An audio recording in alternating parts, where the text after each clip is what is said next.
Hello everyone, कैसे आप सब। मैं वरुण कुमार फिर से उपस्थित हूँ आपके सामने एक नए वीडियो के साथ। तो पिछले क्लास में हमने पढ़ा था अवतल दर्पण में दर्पण सूत्र को प्रमाणित सिद्ध किए थे। ठीक है, तो इधर मैं 4-5 दिन से वीडियो नहीं डाला हूँ क्योंकि हमारे पास अभी टाइम का थोड़ा सा प्रॉब्लम चल रहा है। ठीक है, तो आज से हमको टाइम मिल रहा है तो हम आपको वीडियो डालना स्टार्ट कर दिए हैं और आज ही मैं आपको 2-3 वीडियो डाल दूंगा और इसके बाद रेगुलर आपका पर डे एक वीडियो आएगा। ठीक है, तो चलिए आज हम लोग साबित करने वाले हैं और उत्तल दर्पण में दर्पण सूत्र को प्रमाणित करने वाले हैं। तो चलिए बिना लेट के वीडियो को करते हैं स्टार्ट। तो इसके लिए क्या करेंगे, सबसे पहले हम एक कन्वेक्स मिरर लेंगे।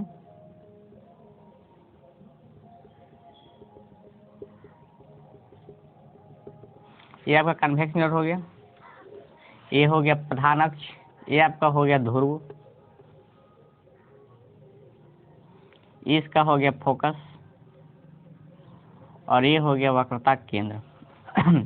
तो वहाँ हमने जब अवतल दर्पण में दर्पण सूत्र को प्रमाणित किए थे तो वहाँ हम वस्तु को रखे थे अनंत तथा वक्रता केंद्र के बीच। यहाँ हम रखेंगे दर्पण तथा ध्रुव के बीच। ये दर्पण तथा अनंत के बीच। ठीक है, तो रे डायग्राम में हम आपको सारी बातें बता चुके हैं कि जब हम किसी वस्तु का रे डायग्राम बनाते हैं तो 2 ही किरण लेते हैं। एक किरण प्रधान अक्ष के समांतर जाती है और दूसरा किरण वक्रता केंद्र से लेते हैं। तो प्रधान अक्ष के समांतर जाएगी किरण, पहला एक किरण प्रधान अक्ष के समांतर जाएगी, दर्पण से परावर्तन के बाद रिफ्लेक्ट होकर इधर चले जाएगी। ठीक है, इन किरणों को अगर प्रधान अक्ष के समांतर है तो इन किरणों को पीछे की ओर बढ़ाएंगे तो फोकस से आते हुई प्रतीत होगी। ठीक है, अब दूसरा किरण लेंगे जो दर्पण के वक्रता केंद्र से होकर जाएगी। तो दर्पण से वक्रता केंद्र से होकर जाने लगे किरणें दर्पण पर लंबवत होती है, साथ ही साथ जिस पथ से जाते हैं उसी पथ से वापस लौट जाती है। तो इधर जाएगी, इधर रिटर्न जाएगी। इसको पीछे की ओर बढ़ाने पर ये हमको वक्रता केंद्र से मिलते आते ही प्रतीत होगी। तो ये रहा प्रतिबिंब। तो मान लेते हैं कि ए बी कोई वस्तु है और ए डैश बी डैश इसका आभासी एवं सीधा प्रतिबिंब बन रहा है। ठीक है, इसको मान लेते हैं क्यू और एक यहाँ से अभी लंब डाल देते हैं। तो इसको मान लेते हैं आपका एल। एम एन कोई अवतल उत्तल दर्पण है। ठीक है, तो इसमें भी कुछ नहीं करना है आपको। यहाँ भी 2-2 ट्रायंगल लेंगे और सबको क्या करेंगे, समरूप साबित कर देंगे। जैसे कि एक ट्रायंगल इस पहले लेंगे, ये ट्रायंगल, इस ट्रायंगल और हम लोग इस ट्रायंगल में जाएंगे। फिर क्या करेंगे, दूसरे में हम लोग इस ट्रायंगल और इस ट्रायंगल में जाएंगे और समरूप करके हमको 2 इक्वेशन मिलेगा। दोनों को सोल्व करके हमको क्या मिल जाएगा, दर्पण सूत्र मिल जाएगा। तो चलिए स्टार्ट करते हैं। तो सबसे पहले आपको बताए थे वर्णन लिखना होता है। अगर वर्णन आप एग्जाम में लिखते हैं तो आपको एग्जामिनर पूरा नंबर देगा। ठीक है, तो वर्णन में हम लोग क्या लिखेंगे, जो फिगर हमने बनाया है उसी को हम लोग वर्णन करेंगे। तो वर्णन में लिखना है एम एन कोई उत्तल दर्पण है। माना कि एम एन कोई उत्तल दर्पण है जिसका ध्रुव पी एफ फोकस तथा वक्रता केंद्र है। एक ही कोई प्रधान अक्ष के समान एक ही कोई आपतित किरण है जो प्रधान अक्ष के समांतर चलकर दर्पण से परावर्तन के बाद फोकस से मिलती हुई प्रतीत होती है। ठीक है, एक वस्तु ए बी को अनंत तथा दर्पण के बीच इस प्रकार रखा जाता है कि उसका आभासी एवं सीधा प्रतिबिंब दर्पण तथा फोकस के बीच बनता है जब बिंदु एल पी के काफी निकट हो। तो चलिए इतना वर्णन हो गया। अब हम आगे इसको करते हैं, स्टार्ट करते हैं। तो सबसे पहले चलेंगे त्रिभुज ए बी सी में। तो त्रिभुज ए बी सी तथा फिर चलेंगे त्रिभुज ए बी सी, फिर चलेंगे त्रिभुज ए डैश बी डैश सी में। त्रिभुज ए डैश बी डैश सी में देखिए ये 90 डिग्री एंगल बन रहा है क्योंकि सीधा खड़ा है प्रधान अक्ष पर कोई भी वस्तु प्रतिबिंब। तो ये आपका 90 डिग्री का बन रहा है। साथ आप देख रहे होंगे। तो सबसे पहले कहते हैं कोण ए बी सी बराबर है कोण ए डैश बी डैश सी के। कोण ए डैश बी डैश सी के कैसे बराबर हो गई, 90 डिग्री से बराबर हो गया। नहीं, दोनों 90 डिग्री कोण बन रहा है। फिर चलेंगे, आप देखिए ये कोण, इस त्रिभुज में ये कोण और इस त्रिभुज में ये कोण, देखिए ये दोनों में है। ये कोण जो है आपका कोण सी दोनों में है, उभयनिष्ठ है, तो ये बराबर होगा। तो कोण ए सी बी बराबर है कोण ए डैश सी बी डैश। उभयनिष्ठ कोण है, उभयनिष्ठ कोण आपस में बराबर होते हैं, दोनों उभयनिष्ठ कोण, ठीक है। उभयनिष्ठ यानी दोनों में, अंग्रेजी में बोलेंगे कॉमन। तो चलिए, अब पता है कि किसी भी त्रिभुज में, हम पिछले ही वीडियो में बता चुके हैं कि किसी भी त्रिभुज के अगर दो कोण बराबर होगा तो तीसरा कोण अपने आप बराबर हो जाता है।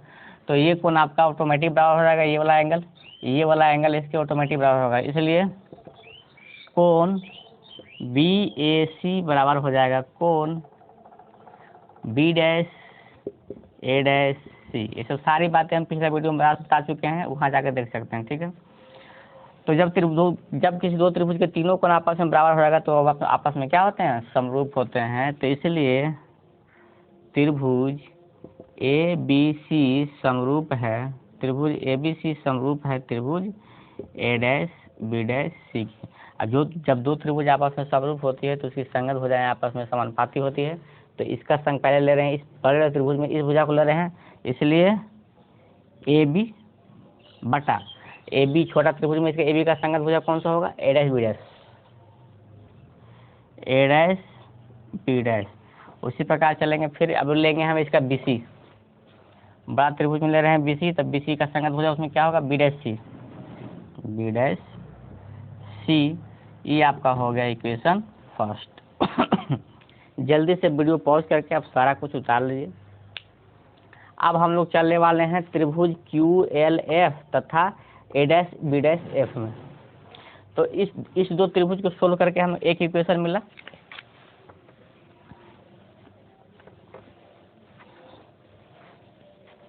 इस इक्वेशन को हम लोग ऊपर ले देते हैं, क्योंकि इस इक्वेशन का हम लोग यूज करने वाले हैं। AB बटा A'B' बराबर BC बटा B'C। ये हो गया आपका इक्वेशन फर्स्ट। इसको हम लोग लिख देते हैं साइड में, इसको हम लोग यूज करेंगे। अब हम लोग चलेंगे किसमें, अब हम लोग चलने वाले त्रिभुज QLF, त्रिभुज QLF तथा त्रिभुज QLF तथा त्रिभुज चलेंगे A'-B'-F में, A'-B'-F में चलेंगे। तो इसमें भी देखेंगे कि ये कोण और ये कोण, ये तो लंब डाले थे इस पे, तो ये कोण आपस में क्या है, बराबर 90 डिग्री से। तो कोण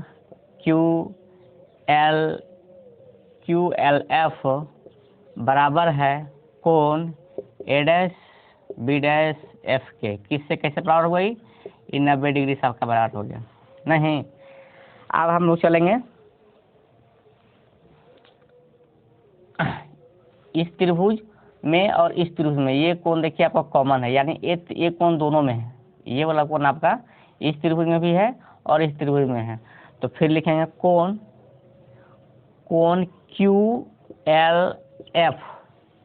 QLF नहीं होगा, कोण QFL, इस एंगल की बात कर रहे हैं। अब बराबर है कोण A'-B'।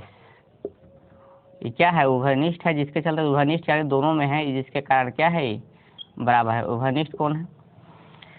तो बता है कि दो कोण बराबर होगा तो तीसरा का कोण अपने आप बराबर हो जाएगा। तो ये कोण ऑटोमेटिक बराबर हो जाएगा। तो एक त्रिभुज कोण LQF बराबर हो जाएगा कोण B'-A'-F के। तो इसलिए त्रिभुज कौन कौन से त्रिभुज की बात कर रहे हैं, त्रिभुज QLF समरूप होगा त्रिभुज A'-B'-F के। किस प्रॉपर्टी से, तो तीनों कोण बराबर हो गया तो एंगल प्रॉपर्टी से क्या होगा, आपस में समरूप होगा। तो आपस में समरूप होगी तो संगत भुजा समानुपाती होगी। तो संगत भुजा समानुपाती होगी, सब इसमें संगत भुजा पहले ले रहे हैं QL। बड़ा त्रिभुज में क्या ले रहे हैं, बड़ा त्रिभुज में हम ले रहे हैं पहले QL। इसमें हमने क्या लिया, QL। तो इसका संगत भुजा बड़ा त्रिभुज में क्या हुआ, A'-B'। फिर बड़ा त्रिभुज में ले रहे हैं हम LF। तो इसमें छोटा त्रिभुज में संगत भुजा क्या हो जाएगा, B'-F।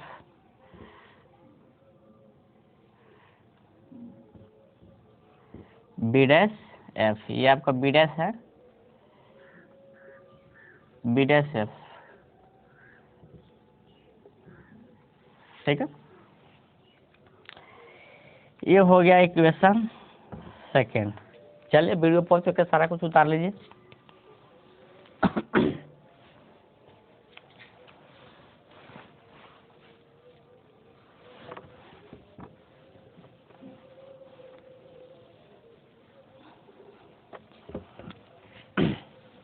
अब इक्वेशन 2 को हम लिखते हैं ऊपर, इसी इक्वेशन को ऊपर लिख लें, क्यू एल बटा ए डैश बी डैश बराबर एल एफ बटा बी डैश एफ, समीकरण 2, एल एफ बटा बी डैश एफ। चलिए इसको मिटा दें। अब आपको पता होगा कि दो समानांतर किरणों के बीच की दूरी आपस में क्या होती है, बराबर होती है, कभी चेंज नहीं होगी। मान लीजिए कि ये कोई समानांतर रेखा है दो, तो इसका दूरी हमेशा समान रहेगा। यहाँ भी इसका दूरी वही रहेगा जो यहाँ रहेगा, जो यहाँ रहेगा, जो वहाँ रहेगा, जो यहाँ रहेगा। यानी समानांतर किरणों के बीच की दूरी हमेशा क्या होती है, बराबर होती है। तो देखिए, तो एक क्यू प्रधान के समानांतर कोई किरण था। अब इसकी दूरी देखते हैं, यहाँ जो दूरी होगा सेम टू सेम वही दूरी यहाँ भी होगा, यानी कि क्यू एल बराबर आपका क्या हो जाएगा, ए बी। चूंकि पहले लिखेंगे, चूंकि ए क्यू समानांतर है, ए क्यू समानांतर था प्रधान के बी सी के, ए क्यू समानांतर है बी सी, ए क्यू समानांतर है बी सी, इसलिए यहाँ क्या हो जाएगा, समानांतर है तो समानांतर किरणों के बीच की दूरी बराबर होगी, तो ये दूरी और ये दूरी आपस में बराबर होगी, तो इसलिए हो जाएगा क्यू एल बराबर आपका हो जाएगा ए बी, ठीक है। अब क्या करेंगे, क्यू एल का मान उठा के समीकरण 2 में रख देंगे। अब क्यू एल का मान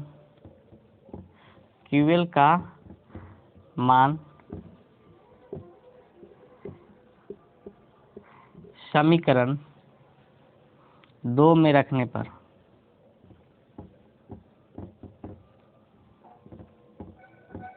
अब हम लोग क्या कर रहे हैं, क्यू एल का मान उठा के समीकरण 2 में रख रहे हैं। तो देखिए समीकरण आपका 2 यही है, तो क्यू एल बराबर क्या है, ए बी। तो क्यू एल की जगह हम ए बी रख देते हैं, ठीक है। यही आपका इक्वेशन 2 है। तो यहाँ हमने क्या कर दिया कि क्यू एल का मान रख दिया क्या, ए बी। अब इसको मान लेते हैं समीकरण 3। ये आपका हो गया इक्वेशन 3। चलिए इसको मिटा देते हैं। अब देखिए, जब दर्पण का हम बताए थे कि जितना भी दर्पण सूत्र में जितना भी आपका फॉर्मूला निकाला गया है, दर्पण सूत्र हो गया, आवर्धन हो गया, फोकस दूरी हो गया, जितना भी निकाला गया है वो बहुत छोटे से मिरर के निकाला गया, एकदम स्मॉल मिरर के निकाला गया है। तो स्मॉल, जब मिरर स्मॉल होगा तो उसका द्वारक भी छोटा होगा, और द्वारक छोटा होगा तो क्या होगा, ध्यान दीजिएगा, द्वारक छोटा होगा तो बिंदु एल जो है, जैसे जैसे मिरर को हम छोटा करेंगे तो बिंदु एल खिसक के बिंदु पी की ओर आएगा, और एक समय ऐसा आएगा कि बिंदु पी तथा एल जब दर्पण बहुत छोटा ले लेंगे तो बिंदु पी तथा एल एक दूसरे के क्या हो जाएगा, संपाती हो जाएगा, यानी एक ही बिंदु हो जाएगा। कैसे होगा तो थोड़ा सा देख लीजिए। ऐसे तो मैं पीछे वीडियो में बता चुका हूँ, लेकिन फिर जो बच्चे पहली बार देख रहे हैं उसके लिए, उनके लिए है। जैसे कि ये आपका हो गया, ये आपका प्रधान अक्ष हो गया, ये आपका पी हो गया, ये आपका फोकस हो गया, ये आपका वक्रता केंद्र ही है आपका, ठीक है। एक किरण प्रधान अक्ष के समानांतर लिया, परावर्तन के बाद इधर चली गई, और फिर दर्पण से परावर्तन के बाद कहाँ से, दर्पण से पीछे के बहाने फोकस मिलते हैं, ठीक है। अब देखिए यहाँ हमने अभी लंब डाला था, यही था आपका एल, ठीक है। अब हम दर्पण को छोटा कर रहे हैं, इतना दिखाने की जरूरत नहीं था। अब दर्पण को हम क्या कर रहे हैं, छोटा कर रहे हैं। तो दर्पण को छोटा करेंगे तो पहले हमारा एल कहाँ था, यहाँ था। अब दर्पण को छोटा कर रहे हैं तो एक किरण इधर आपतित होगी, इधर चली जाएगी। अब यहाँ से अब यहाँ लंब डालेंगे तो देखिए एक एल खिसक के आपका यहाँ से कहाँ चलाया, यहाँ चलाया। उसी प्रकार और दर्पण को अगर छोटा करेंगे हम, और छोटा करते हैं तो मान लेगा भाई अब यहाँ से किरणें आएगी, आपतित होकर प्रवर्तित को इधर चलाएगी, फिर लंब डालेंगे यहाँ पर तो एल देखिए आपका और आएगा। लेकिन जब धीरे धीरे जब एक समय ऐसा आएगा कि जब दर्पण हम बहुत छोटा ले लेंगे तो क्या होगा कि बिंदु एल जो है बिंदु पी पे चला आएगा, यानी एल और पी दोनों क्या हो जाएगा, आपस में संपाती हो जाएगा। ऐसा इसलिए होगा क्योंकि दर्पण का द्वारक बहुत छोटा है, ठीक है। लिखेंगे जब दर्पण का द्वारक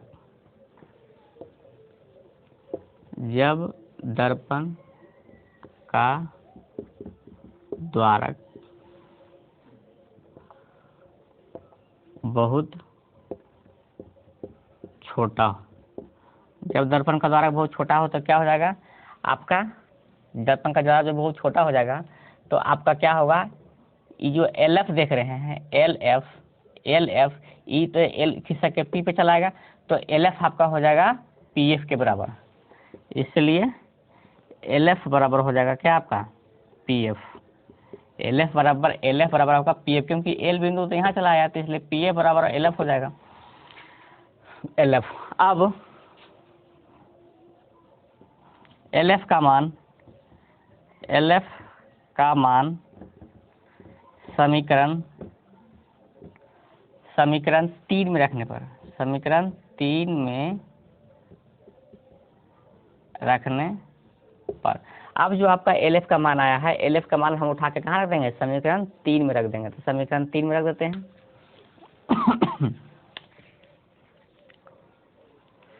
तो चलिए इसको मिटाते हैं। तो एल एफ का मान समीकरण 3 में रखते हैं, तो एल एफ बराबर एल एफ की जगह पर क्या रख देंगे, एल एफ की जगह हो जाएगा पी एफ, और ये हो जाएगा आपका समीकरण 4। चलिए इसको देते हैं मिटा।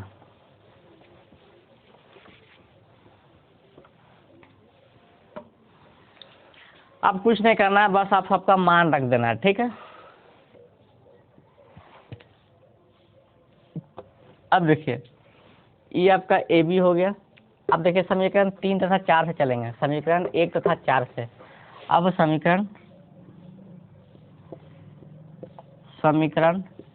1 तथा 4 से देखिए, समीकरण फर्स्ट जो पहला इक्वेशन हमने सोल्व किया था, ये और रेक्टेंगल लिए थे, तो उसमें भी आया था ए डैश ए बी बटा ए डैश बी डैश। यहाँ भी देखिए समीकरण 4 में आपका ए डैश ए बी बटा ए डैश बी डैश है, तो ए बी बटा ए डैश बी डैश का मान उठा के हम इसमें रख रहे हैं, तो ठीक है। तो क्या हो जाएगा, इसका मान हम यहाँ रखेंगे तो इसके जगह पे हो जाएगा पी एफ बटा B dash F, P F बटा बी डैश एफ, अब बराबर बी सी बटा बी डैश सी। हमने कुछ नहीं किया है, ए डैश बी डैश का मान उठा के समीकरण फर्स्ट में रख दिए हैं, ठीक है। अब कुछ नहीं करना है, सबका मान रख देना है। अब जैसे पी एफ पर देखते हैं कि कोई दूरी है कि नहीं, तो पी एफ यहाँ ध्रुव से फोकस के बीच की दूरी फोकस दूरी कहलाती है, ठीक है। चलिए मिल रहा है बी डैश एफ कहाँ है, बी डैश एफ कोई दूरी नहीं है। अब फोकस तथा प्रतिबिंब के बीच की दूरी कोई दूरी कहलाती है नहीं, तो बी डैश एफ को हम लोग क्या ले सकते हैं, बी डैश कोई दूरी में कन्वर्ट करने के लिए बी डैश एफ को हम ले सकते हैं कि P F minus B dash P, क्योंकि ये पूरा दूरी में से हम इतना दूरी को घटा देंगे तो बी डैश एफ नहीं मिल जाएगा, तो इसलिए इसको हम लिखेंगे पी एफ, तो ठीक है, तो पी एफ को पी एफ लिखेंगे। अब बी डैश एफ को लिख देंगे हम लोग पी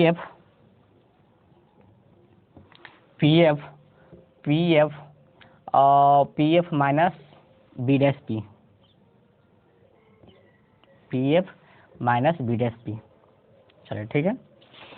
BC देखते हैं कोई दूरी है कि नहीं, तो प्रतिबिंब तथा वक्रता केंद्र के बीच की दूरी कोई दूरी कहलाती है नहीं, तो बी डैश सी को हम लोग लिख सकते हैं PC minus P dash B, तो बी डैश सी को लिख सकते हैं PC। ये पूरा दूरी में से अगर इतना हम घटाते हैं तो बी डैश सी नहीं मिल जाएगा, BC नहीं मिल जाएगा। BC है, सॉरी BC है, तो BC क्या है, ये और यहाँ की दूरी है BC, तो BC आपका ये है, तो BC को हम लिख देंगे PB प्लस PC। BC को हम लोग क्या लिख देंगे, PB प्लस PC। अब चलिए बी डैश सी, तो बी डैश सी आपका ये है, तो बी डैश सी को क्या करेंगे, हम लिख देंगे PC और minus P dash P। PC को लिखने के लिए, इस दूरी को लिखने के लिए, बी डैश सी को लिखने के लिए हम पूरा दूरी में से यहाँ तक में यहाँ घटा दिए, तो हमको क्या मिल गया, बी डैश सी मिल गया। तो चलिए अब हम कुछ नहीं करेंगे, चिन्ह परिपाटी का यूज करेंगे। वीडियो पॉज के पहले आप सारा बता लीजिएगा। अब चलिए इस इक्वेशन का कोई यूज नहीं रह जाएगा, इसलिए इसको भी हम मिटा देते हैं, और मेन हमारा इक्वेशन आ गया नीचे। चलिए इसी को हम पहले ऊपर ले देते हैं, बटा P F minus B dash P बराबर P B plus P C बटा P C minus D dash P. चलिए इसी क्वेश्चन को हमने ऊपर लिख दिया, इसको मिटाते हैं। अब हम लोग चलेंगे चिन्ह परिपाटी का यूज करेंगे, साइन कन्वेंशन का यूज करेंगे।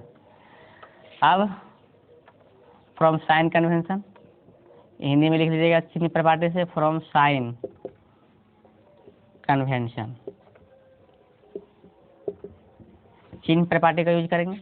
तो पी एफ क्या हो गया, ये फोकस दूरी हो गया। तो पता है कि उत्तल दर्पण का फोकस दूरी राइट साइड है और दर्पण के राइट साइड की सभी दूरियां क्या होती है, पॉजिटिव होती है। तो इसका फोकस दूरी क्या हो जाएगा, पॉजिटिव। तो इसको लिखेंगे, क्या लिखेंगे प्लस एफ।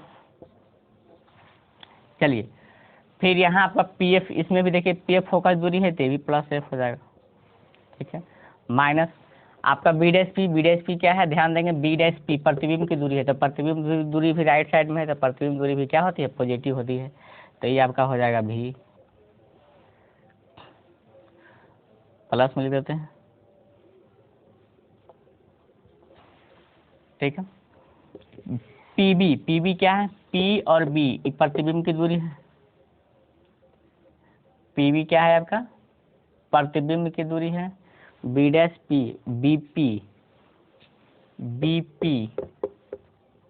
ठीक है। और का पी बी क्या है, पी और बी, ये देखिए ये दूरी कराते हैं ध्रुव से वस्तु के बीच की दूरी क्या कहते हैं, वस्तु दूरी। तो वस्तु दूरी बताए थे चिन्ह परिपाटी में कि अवतल दर्पण हो या उत्तल दर्पण हो, वस्तु दूरी हमेशा नेगेटिव होती है। तो ये दूरी देखिए आपका, तो वस्तु दूरी है, तो इसको लिखेंगे माइनस यू, क्योंकि लेफ्ट साइड की सभी दूरी ऋणात्मक होती है। अब प्लस पी सी आपका क्या है, वक्रता त्रिज्या है। तो वक्रता त्रिज्या इसमें भी क्या है, पॉजिटिव ही आएगा। पी सी वक्रता त्रिज्या है, तो plus R minus B dash P तो वस्तु दूरी प्रतिबिंब दूरी है। बी डैश पी आपका क्या है, बी डैश पी प्रतिबिंब की दूरी है। तो प्रतिबिंब दूरी भी किसमें क्या होता है, पॉजिटिव होता है। देखिए एक चीज देखिए कि दर्पण सूत्र का फॉर्मूला होता है 1/v प्लस 1/u बराबर 1/f। यानी दर्पण सूत्र को साबित करने के लिए हमको v चाहिए, u चाहिए, f चाहिए। तो v u तो ठीक है, यहाँ r का कोई ज़रूरत नहीं है। तो हम लिख सकते हैं r बराबर फॉर्मूला लिखाए थे एक, r बराबर 2f। r जो होता है फोकस दूरी की दुगनी होती है। तो जहाँ जहाँ हम r है वहाँ वहाँ हम क्या करेंगे, r को हटा कर 2f लिख देंगे। तो ये आपका हो गया f, ये आपका हो गया f, plus minus minus v equal to minus U और प्लस प्लस प्लस हो जाएगा, ये हो जाएगा आपका क्या, आर के जगह लिख देंगे 2f।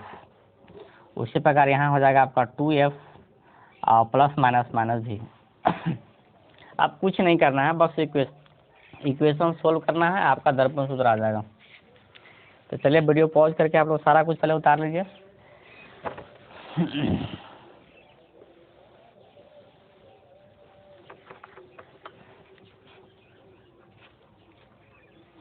इसको ऊपर लिखते हैं पहले, f minus V equal to minus U plus 2f plus 2f minus V. इसी को मैंने ऊपर लिख दिया है। अब क्रॉस मल्टीप्लिकेशन होगा, तो ये हो जाएगा आपका क्रॉस, इसको उठाएंगे सबसे गुना करेंगे, तो ये हो जाएगा 2f स्क्वायर आई माइनस भी एफ। अब यहाँ पहले इसको उठाएंगे तो हो जाएगा माइनस यू एफ, एफ को उठा रहे हैं सबसे गुना कर रहे हैं, तो एफ का होगा माइनस 2f, फिर इसे गुना करेंगे तो plus 2f square plus 2f square. फिर भी को उठाएंगे तो माइनस माइनस प्लस यू भी, अब फिर plus minus minus minus plus minus minus minus, ये हो जाएगा आपका 2vf। तो चलिए 2f स्क्वायर इक्वल का साइन आपका यहाँ है, 2f स्क्वायर से 2f स्क्वायर कैंसिल हो गया, तो बचा क्या इधर, माइनस vf, इधर क्या बचा माइनस uf, अब फिर पता है क्या बचा u भी, अब फिर माइनस 2vf। देखिए माइनस vf जो है 2VF को इधर करते हैं तो इधर हो जाएगा प्लस 2VF। इस 2VF को मैंने इधर चलाया तो बराबर का इस साइड लाएंगे तो प्लस जाएगा प्लस 2VF, और इसको इधर ऐसे रहने देंगे माइनस UF और प्लस UV।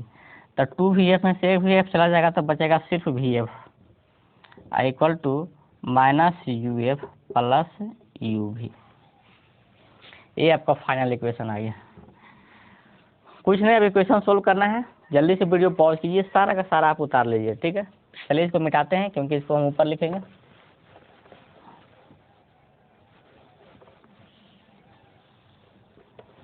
ये आपका फाइनल इक्वेशन आया है। आपको क्या करेंगे, इसको ऊपर लिख देते हैं, VF equal to minus UF equal to plus UV। अब हम क्या करेंगे, दोनों तरफ UVF से भाग दे देंगे, दोनों ओर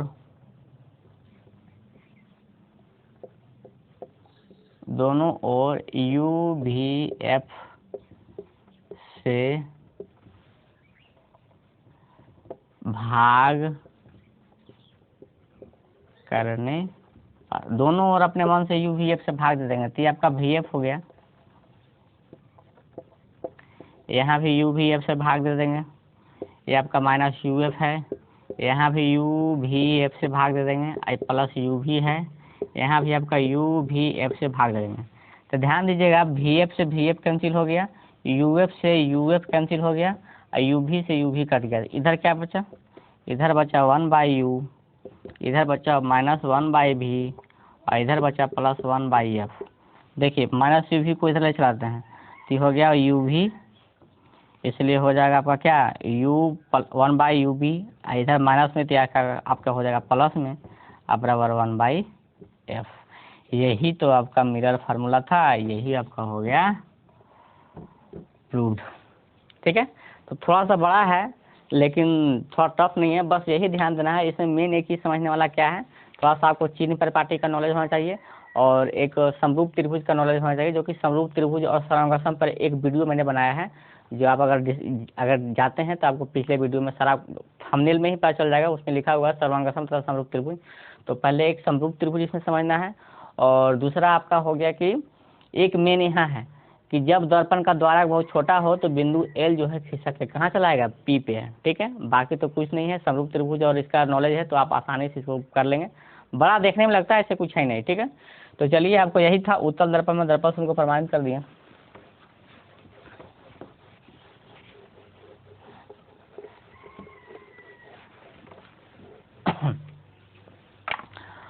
और अगला वीडियो में हम साबित करेंगे फोकस दूरी वक्रता त्रिज्या की आधी होती है, या वक्रता त्रिज्या फोकस दूरी की दुगनी होती है। ये भी आपको हम दोनों ही दर्पण में प्रूफ करके दिखाएंगे, उत्तल दर्पण तथा अवतल दर्पण दोनों में।